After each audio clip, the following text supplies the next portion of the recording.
ابراہیم علیہ السلام نے اپنی قوم سے کہا یہ کیسی تصویریں ہیں، تم ان کے گرد بیٹھے رہتے ہو، چھوڑ دو ان تصویروں سے دل نہ لگاؤ۔ قالوا وجدنا آباءنا لہا عابدین، کہنے لگے ہم نے اپنے باپ دادا کو دیکھا ہے انہی کی عبادت کرتے ہوئے۔ ہندو کیوں ہندو ہے؟ اس لیے کہ ابا بھگوان رکھتے ہیں، دادا بھی بھگوان، وہ جو گھروں میں بت رکھتے تھے، اس بیس پر ہے، دلیل اور عقل کی بیس پہ نہیں ہے۔ آج کل یوٹیوب پہ ہندوؤں کے کچھ کرتب آ رہے ہیں، فیس بک پہ آتے ہیں نا کہ وہ پنڈت جی نے یہ کر کے پڑھا دیا، یہ پڑھ دیا تو وہ خبریں صحیح نکلیں، وہ کہہ رہا ہے یار یہ تو بالکل صحیح خبریں ہیں، تو گویا غیب کا علم۔ تو خوب سمجھ لیں، جو ہندو حضرات ہیں ان کی خدمت میں گزارش کر رہا ہوں، یہ کام مسلمان مولوی کریں یا ہندو پنڈت کرے، یہ دونوں دو نمبر ہیں، سمجھتے ہو؟ مسلمانوں میں بھی ایسے پیر و مرشد ہوتے ہیں جو بتا رہے ہوتے ہیں کہ یہ ہو جائے گا، یہ ہو جائے گا، اور ویسا ہو رہا ہوتا ہے، اور ہندوؤں میں بھی ایسے پنڈت ہوتے ہیں جو آپ کو اس طرح کے کرشمے دکھا رہے ہوتے ہیں، چاہے مسلمان روحانی علاج والا ہو جس کو میں پیار سے ٹوپی ڈرامہ کہتا ہوں، چاہے وہ پنڈت ہو، یہ دونوں ایک نمبر کے کیا ہیں؟ چور ہیں۔ یہ میں اس لیے کہہ رہا ہوں کہ ہندو برادری یہ نہ سمجھے کہ ہمارے مذہب کے رہنماؤں کو برا کہہ رہا ہے، بھائی یہ مسلمانوں میں ہو یا آپ میں ہو، یہ دونوں کیا ہیں؟ یہ کرشمے ہوتے ہیں، یہ شعبدے ہوتے ہیں، یہ شعبدے ہوتے ہیں۔ شعبدہ سمجھتے ہو؟ اب یہ ہندو لوگ گاری اردو بھی نہیں سمجھتے نا، شعبدہ نظر کے دھوکے ہوتے ہیں، یہ پہلے سے بندے رکھے ہوئے ہوتے ہیں، اپنے ہی لوگوں کو انہوں نے قائل کیا ہوا ہوتا ہے۔ چھوڑ دو، انسانوں کو فالو مت کرو، قانون سازی کرنے کا حق کس کو ہے؟ اس خدا کو ہے جس نے اس کائنات کو بنایا، اور وہ اکیلا ہے، اس کے ساتھ کوئی شریک نہیں ہے۔ پھر بھی یقین نہیں آتا، پی کے فلم دوبارہ دیکھ لو جا کے سمجھ رہے ہو؟ فلمیں دیکھنا حرام ہے، ناجائز ہے، لیکن اگر دیکھنی ہی ہے نا، جیسے ہم کہتے ہیں ڈرامہ اگر دیکھنا ہی ہے تو اردول دیکھ لو، تو اگر فلم کسی ہندو نے دیکھنی ہی ہے تو پی کے دیکھ لو، 100% یقین آ جائے گا۔ اور پی کے دیکھو بغیر پیے، ایسا نہ ہو پی کے دیکھ رہے ہیں بیٹھ کے، یار وہ فلم دیکھ رہے ہیں پی کے، پھر تھوڑی سمجھ میں آئے گی، تو بغیر پی کے دیکھ لو، صحیح ہے نا؟ بعض چیزیں فلمیں سکھا دیتی ہیں۔ مجھے اس کا شارٹ کلپ کسی نے دکھایا، شارٹ کلپ اس فلم کا نا، اس کا جو مشہور اداکار تھا، نام میں لینا مناسب نہیں سمجھتا، اس کا جو مشہور وہ تھا نا کہ اس نے وہ سموسہ 50 روپے والا بھگوان، اور پتہ نہیں کیا تھا اس میں، وہ عجیب چکر میں بیچارہ خلائی مخلوق سے آیا ہوا آدمی عجیب مصیبت میں، ٹینشن میں آ گیا نا کہ 50 روپے والا تو 100 روپے والا۔ اچھا انہی دنوں میں تھائی لینڈ گیا تھا، تو وہاں ہول سیل ریٹ پہ بھگوان مل رہے تھے، میں گیا اندر، بہت سارے بھگوان بیٹھے ہوئے ہیں، اور 4 بھگوانوں پہ ایک فری مل رہا تھا۔ تو خیر میں نے کہا یار یہ عجیب سی چیز ہے، ہندوؤں میں پڑھے لکھے لوگ بھی تو ہیں، تو بھائی تم کیوں اس چیز کو فالو کر رہے ہو؟ کیوں اپنے مذہبی رہنماؤں کو فالو کر رہے ہو؟ ہم تو مسلمانوں کو بھی کہتے ہیں، مسلمانوں میں بھی جو 2 نمبر قسم کے مذہبی رہنما ہیں جو اپنی دکانیں چلا رہے ہیں ان کو فالو مت کرو۔ اس میں ہم ہندو مسلمان کی بات نہیں کر رہے، ہم کہہ رہے ہیں ایسی شخصیت کو فالو مت کرو جو تمہیں سیدھے راستے سے ہٹا رہا ہے، ایسے لوگوں کو فالو مت کرو، چاہے وہ مسلمان میں ہو چاہے وہ ہندوؤں میں ہو۔ وہ کتنی زبردست بات اس نے اس میں بتائی نا کہ میں صرف ایک خدا کو مانتا ہوں جس نے سب کو بنایا، میں صرف اس خدا کو مانتا ہوں۔ تو ابراہیم علیہ السلام کا بالکل یہی مکالمہ ہو رہا تھا اپنی قوم سے۔ وہ کیا کہہ رہے ہیں کہ یہ کیا تصویریں ہیں جن کے سامنے تم صبح و شام جھکے رہتے ہو؟ تو وہ قوم جواب میں کیا کہنے لگی؟ ہم اپنے باپ دادا کو ہم نے اسی پر پایا ہے۔ ابراہیم علیہ السلام اکیلے، پوری قوم ایک طرف، کتنا کانفیڈنس، کہنے لگے لقد کنتم وآباؤکم، تم بھی تمہارے باپ دادے بھی، فی ضلال مبین، بالکل واضح گمراہی میں۔ گمراہی ایک وہ ہوتی ہے جو کنفیوز کر دیتی ہے انسان کو، یار پتہ نہیں یہ ہے یا یہ ہے۔ جیسے ہمارے پٹے چل رہے ہوتے ہیں نا آپس میں، 8 رکعت تراویح ہیں کہ 20 رکعت تراویح، رفع الیدین کرنا ہے کہ نہیں کرنا ہے، اس میں انسان الجھ جاتا ہے۔ کچھ چیزیں ایسی ہوتی ہیں کہ بھائی اس میں کیا پڑا۔ ایک ہندو نے ہندوستان میں ایک عالم سے پوچھا کہ تم اسلام کی طرف ہمیں دعوت دیتے ہو، تمہارے اپنے اتنے پھڈے ہیں، تم پہلے یہ بتاؤ تم لوگ کا اہل حدیث سے پھڈا کیا ہے۔ وہ عالم تھے حنفی۔ اب وہ ہندو چاہ رہا تھا کہ یہ اہل حدیث پہ کیچڑ اچھالیں گے، پھر اہل حدیث ان پہ اچھالیں گے۔ میں بولوں گا دیکھو تم تو آپس میں نہیں ایک ہو، ہمیں کیا اسلام کی دعوت دے رہے ہو۔ تو حنفی عالم تھے، میں نام بھی ان کا جانتا ہوں لیکن مناسب نہیں ہے بتانا۔ تو ان عالم سے ہندو نے پوچھا کہ یہ اہل حدیث اور دیوبندیوں کا آپس میں پھڈا کیا ہے؟ ہندو کہہ رہا ہے. انہوں نے کہا کوئی پھڈا نہیں ہے, وہ کہتے ہیں رکوع میں جاتے ہوئے ہاتھ اٹھا لو, ہم کہتے ہیں ہاتھ نہ اٹھاؤ. باقی ہم بھی خدا کے قائل ہیں, وہ بھی کہتے ہیں ان پتھروں میں کچھ نہیں رکھا. کیا خاندانی جواب. کہہ رہے ہیں وہ چھوٹا سا ہے, وہ ہم جب رکوع میں جاتے ہیں تو ہم کہتے ہیں بغیر ہاتھ اٹھائے, وہ کہتے ہیں ہاتھ اٹھا لو. یہ ہلکا پھلکا لائٹ سا اختلاف چل رہا ہے بھی ایسا ہی حقیقت میں. بڑھانا چاہو تو آپ اس کو کفر ایمان کا مسئلہ بنا لو, ہلکا کرنا چاہو تو کچھ بھی نہیں ہے. اور کہا باقی ایک چیز ہم میں کامن ہے, ہم بھی کہتے ہیں خدا صرف ایک ہے, اور وہ بھی کہتے ہیں یہ اتنے جو پتھر بنا کے رکھے ہوئے ہیں نا, ان میں کچھ بھی نہیں رکھا. تو یہ ہے بڑی گمراہی سے. تو بھائی ہم بھی بچے ہوئے ہیں, اہل حدیث بھی بچے ہوئے ہیں. مسلمان چھوٹی موٹی چیزوں میں لڑتا ہے, مسائل کے پتھروں کو کیوں مانوں, یہ کیا ہے, اس کو تو میں نے خود بنایا, یہ تو تھائی لینڈ کے کارخانے میں بنا ہے, 4 پہ 1 فری ملا ہے, اور جو زیادہ ریٹ کا ہے وہ زیادہ بڑے کام کر رہا ہے جس کی ویلیو زیادہ ہے. تو ابراہیم علیہ السلام نے بھی کہا تم چھوٹی گمراہی میں نہیں, فی ضلال مبین, تم بہت بڑی گمراہی میں پڑے ہوئے ہو, ان پتھروں کو پوجتے ہو. قوم جواب میں کہنے لگی اجئتنا بالحق ام انت من اللاعبین. کیا انداز ہے, اے ابراہیم آپ سیریس ہیں یا مذاق کر رہے ہیں؟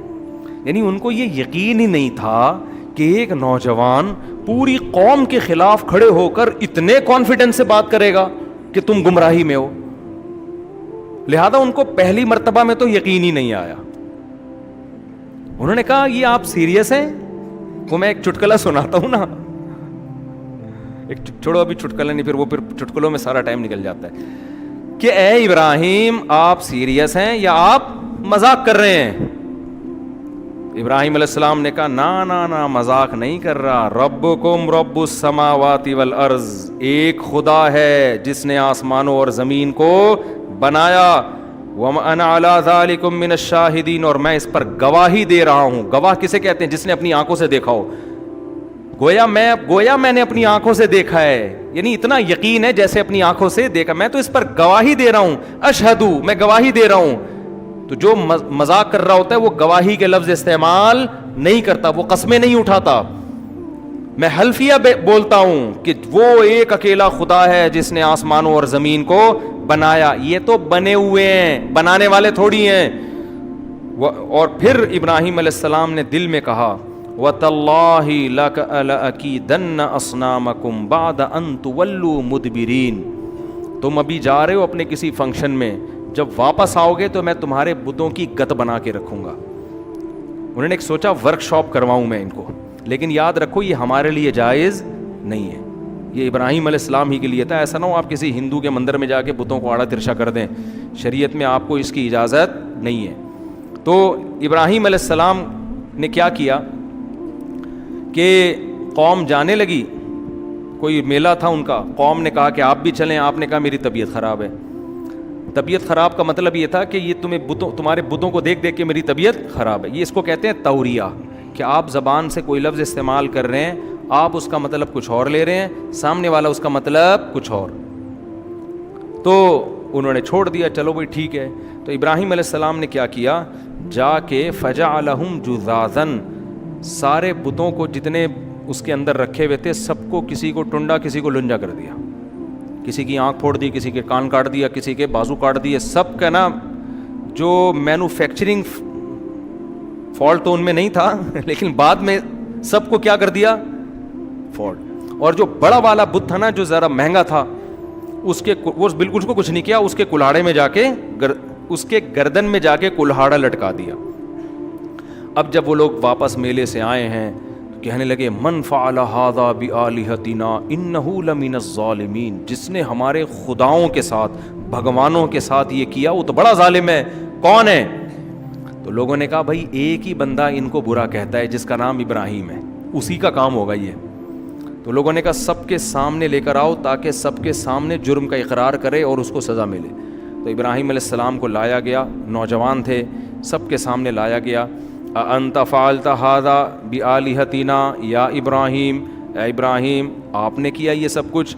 ابراہیم علیہ السلام نے کہا فعلہم کبیرہم ھذا, یہ جو بڑا والا ہے نا, ٹھیک ہے, جس کے گردن میں کلہاڑا ہے اس نے کیا ہے. یہ کس کا کام ہے؟ اس کا کام ہے. سب کو پتا تھا ظاہر ہے اس کا کہاں ہو سکتا ہے کام. اس کا کام ہے فَاسْأَلُوهُمْ إِن كَانُوا يَنْطِقُونَ. اور میری بات پہ یقین نہیں آتا، ان سب سے پوچھ لو، یہ تمہیں خود بتائیں گے اس کا کام ہے. یہ خود بولیں گے. بھائی جس کے ساتھ زیادتی ہوتی ہے وہ مجرم تھانے میں لے جاتے ہیں نا، جس کی چوری ہوئی، بتاؤ بھائی اس نے چوری کی ہے، یہ موبائل چھین رہا تھا، چیک کر رہے ہوتے ہیں نا. تو ابراہیم علیہ السلام نے کہا کہ ان سے پوچھو، یہ خود بتائیں گے کس کا کام ہے، یہ اس کا کام. تو قرآن کہتا ہے ایک دم ان کے دل میں خیال آیا اور کہنے لگے تم تو بڑے ظالم ہو. یہ کمبخت تو اپنے مجرم کا نام نہیں بتا سکتے. ان کی ضمیر نے ان کو ملامت کی کہ یار ہم کن کی عبادت کر رہے ہیں کہ ان کو پکڑ کے کوئی بھی کوٹ پوٹ کے چلا جائے. یہ اپنا دفاع نہیں کر سکتے تو یہ ہماری بگڑی کہاں سے بنائیں گے؟ کوئی بھی ان کو پکڑ کے مار دے. تو قرآن کہتے ہیں ایک دم، کیونکہ ابراہیم علیہ السلام ان کے ضمیر کو جھنجھوڑنا چاہتے تھے. بعض دفعہ تقریروں سے فائدہ نہیں ہوتا، پریکٹیکلی کوئی کام کر کے دکھایا جاتا ہے نا، اس سے بڑی موٹیویشن ملتی ہے. تو کہنے لگے، شروع میں تو بولنے لگے کہ تم بڑے ظالم ہو دل دل میں نا، لیکن اپنے اس ضمیر کے خیال کو پھر جھٹکا انہوں نے کہ نکالو یار، یہ اتنے اچھے اچھے خیال آ کیوں رہے ہیں ہمیں. وہی ہے نا باپ دادا خاندانی پرمپرا. تو انہوں نے اپنے خیال کو کیا کیا، جھٹکا، اور پھر کہنے لگے لقد علمت ما هؤلاء ينطقون. اے ابراہیم تجھے پتہ ہے یہ بول نہیں سکتے. یہ جب سے بنے ہیں ان کے اندر کچھ فالٹ تو ابھی پیدا ہوئے ہیں، لیکن ایک مینوفیکچرنگ فالٹ ہے. وہ یہ کہ یہ بولنے کے قابل، یہ پیدائشی گونگے، پیدائشی بہرے ہیں. یہ تو میں اپنی طرف سے کہہ رہا ہوں، انہوں نے مینوفیکچرنگ وغیرہ نہیں کہا کہ یہ بول ہی نہیں سکتے. ابراہیم علیہ السلام نے کہا افتعبدون من دون اللہ ما لا ينفعکم شیئا ولا یضرکم. اب تبلیغ اثر کرے گی نا. کہنے لگے ایسوں کی عبادت کر رہے ہو جو نہ کوئی فائدہ پہنچا سکتے اور نہ نقصان، جو بول نہیں سکتے.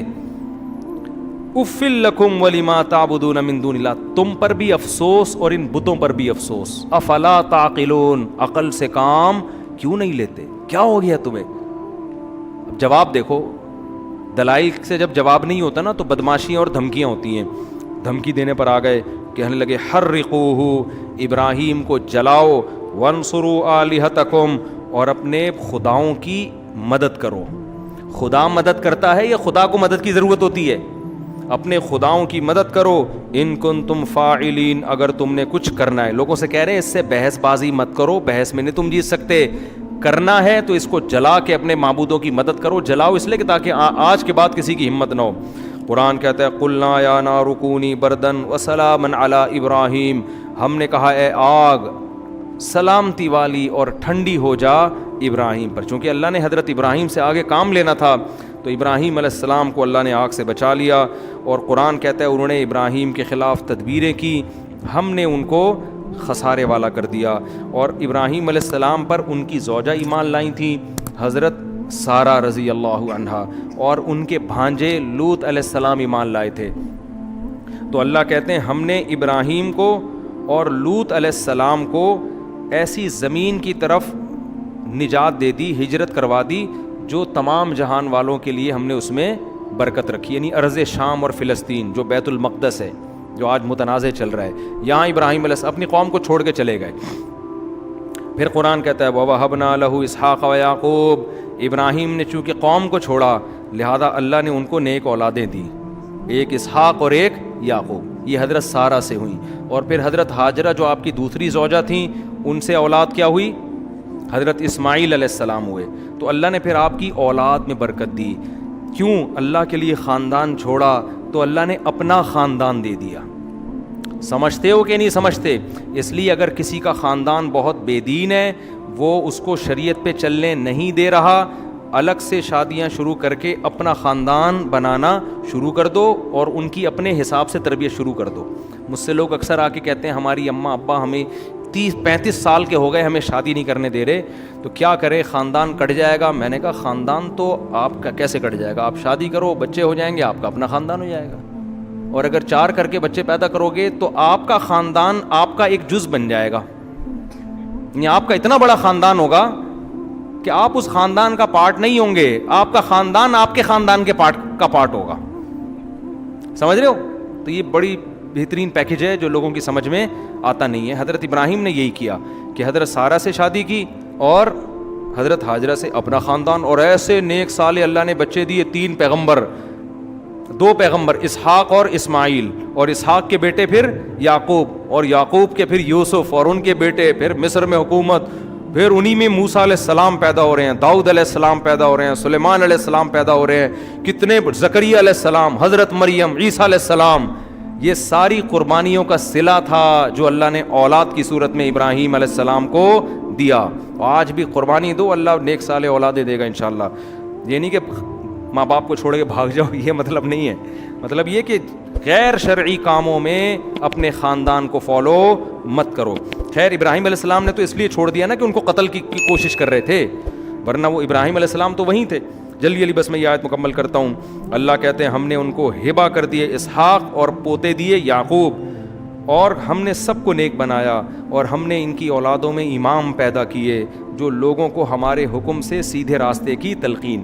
یعنی صرف نیک بچے پیدا نہیں ہوئے, مقتدا اور رہبر پیدا ہوئے ہیں ابراہیم علیہ السلام کی اولاد میں. اور اللہ کہتے ہیں ہم نے لوط علیہ السلام کو بھی علم اور حکمت دیا, جو حضرت ابراہیم کے بھانجے تھے, حضرت ابراہیم پر ایمان لے کر آئے, تو ابراہیم علیہ السلام ان پر اللہ نے لوط علیہ السلام کو نبی بنا دیا, اور پھر ان کو اللہ نے بھیجا ایسی قوم کی طرف تبلیغ کے لیے جو شرک بھی کرتی تھی اور لڑکوں سے بدفعلی بھی. لوط علیہ السلام کی قوم سے پہلے یہ جرم دنیا میں کبھی بھی نہیں ہوا. اس سے بھی پتہ چلتا ہے یہ نیچرل نہیں ہے, شیطان نے ان کو اس کام میں ڈالا کہ. تو لوط علیہ السلام جب گئے تو انہوں نے اپنی قوم کو سمجھایا لڑکوں سے بدفعلی مت کیا کرو. پورا واقعہ قرآن میں کئی بار بیان ہوا ہے, ابھی بس میں شارٹ کر رہا ہوں. قرآن کہتا ہے ہم نے پھر لوط کو نجات دے دی اور ان کے گھر والوں کو بھی, سوائے ان کی بیوی کے, ان کو نجات دی ہم نے ایسی قوم سے کانت تعمل الخبائث, جو پلید عمل کیا کرتی تھی. تو اللہ کو یہ لڑکوں سے بدفعلی والا امر کیسا لگتا ہے؟ پلید عمل, گندے اعمال کرتی تھی. ہم نے لوط کو اس قوم سے بچا لیا.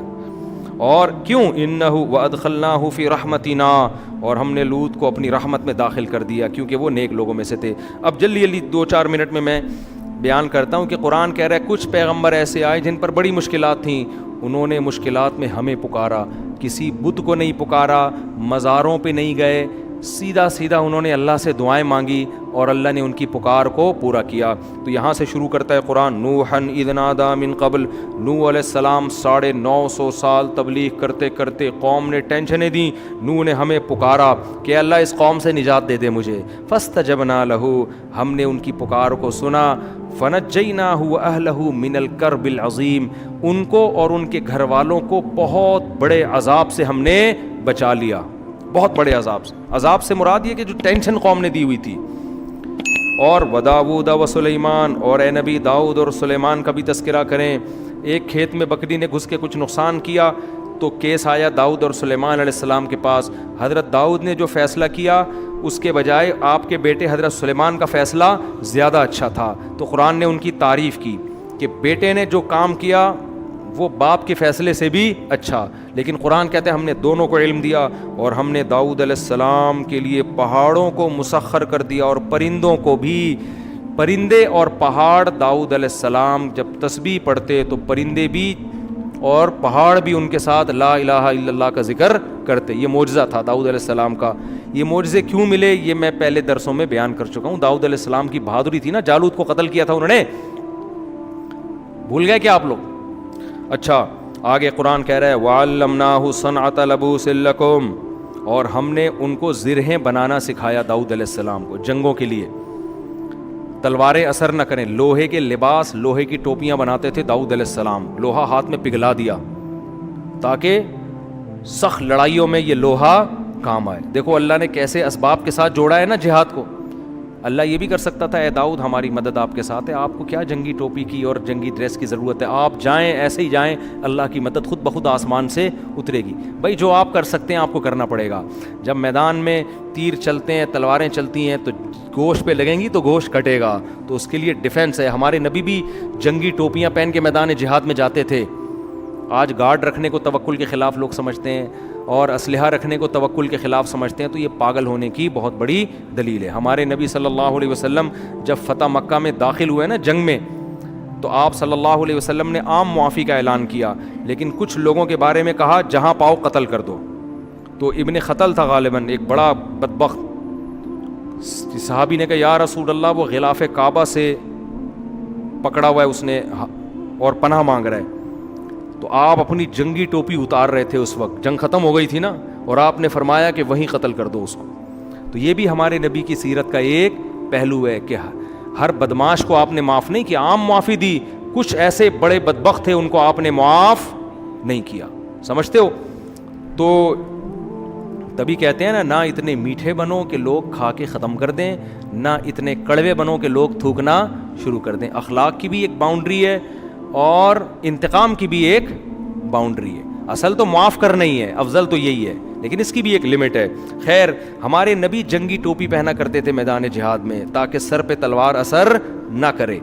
تو آج کہتے ہیں کہ نہیں جی ہیلمٹ پہن کے بائک نہیں چلاؤ, بڑا فنٹر بنا ہوتا ہے, ویلیاں بھی لگا رہا ہے.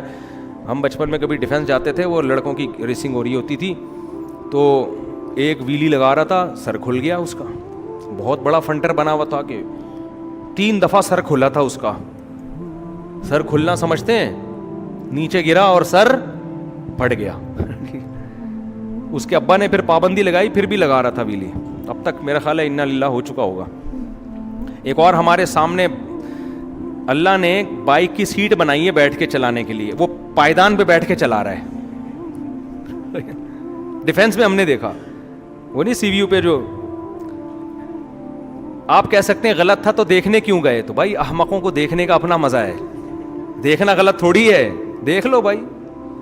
کریں گے ہم کبھی بھی نہیں یہ فالتو کام, ویلیاں لگا رہے ہیں اور یہ بھائی اس میں آپ کو وہ نظر آ رہے ہیں جن کے سر نہیں کھلے. بہت سے جن کے کھل چکے ہیں ان کے انٹرویو لے جا کے کہیں گے بھائی کبھی نہیں کرنا چاہیے.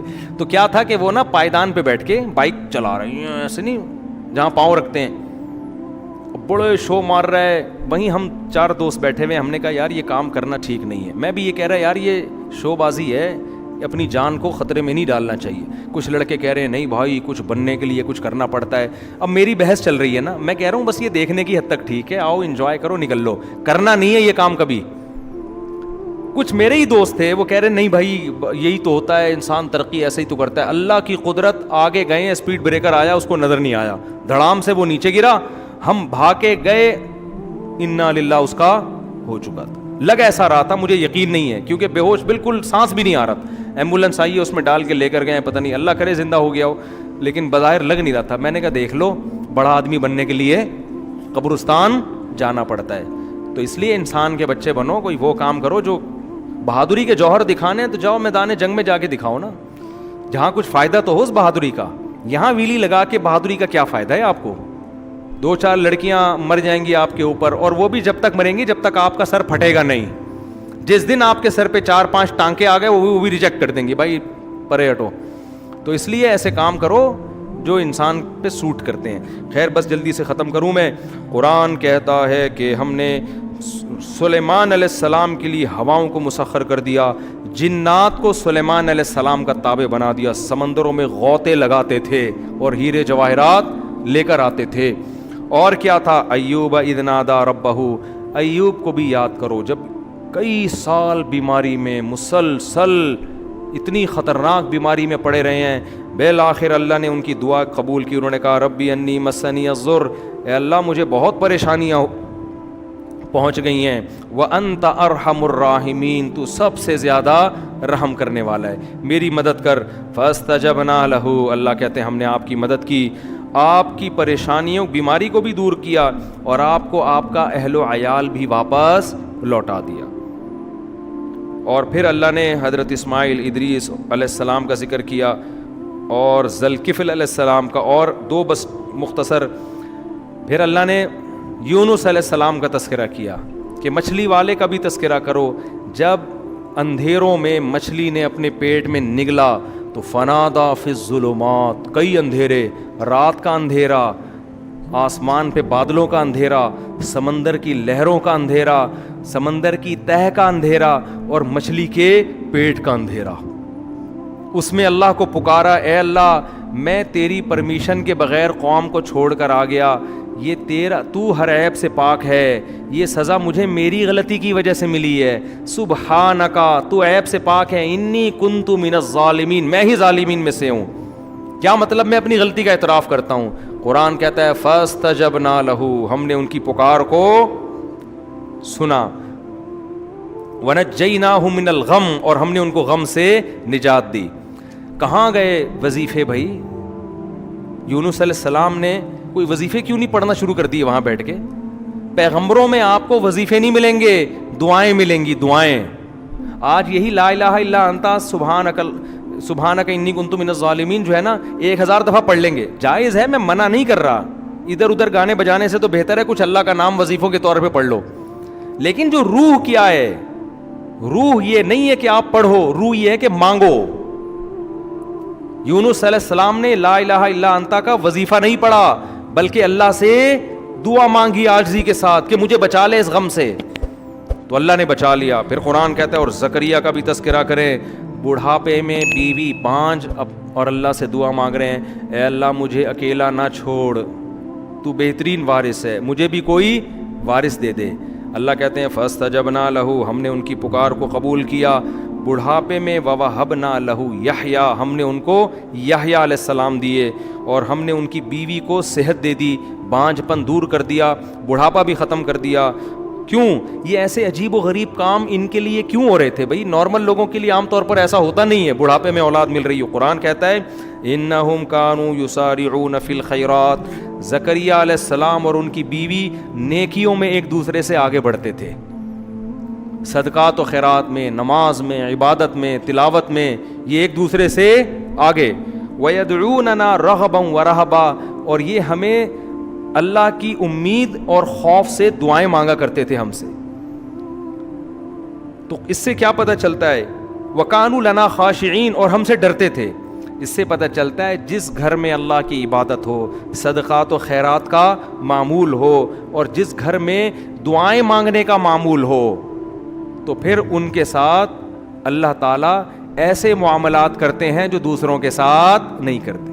بڑھاپے میں اولادیں مل رہی ہیں ان کو، اور آج گھروں میں یہ سارا ماحول کیا ہو گیا ہے؟ ختم. ہر وقت موبائل گیم چل رہے ہوتے ہیں، ڈرامے چل رہے ہوتے ہیں، گانے چل رہے ہوتے ہیں، فلمیں چل رہی ہوتی ہیں. تو پھر اللہ کی مدد کہاں سے آئے گی بھائی؟